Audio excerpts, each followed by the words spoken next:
Welcome. In this lecture, which has multiple sessions, we'll explore the geometry of KKT points. What we'll do is we'll use a few specific examples, and what we want to come away with is an understanding of the geometry. In particular, we want a better understanding of what it means to have a Lagrange multiplier that's zero and that's non-zero.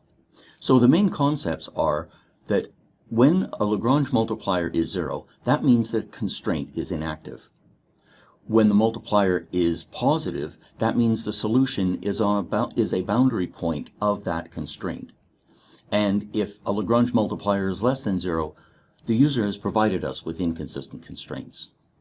We'll also examine equality as being simultaneously satisfied inequalities. One sample problem that we can think of is how do we find a non-negative solution to any problem that we're given? We'll go through three examples.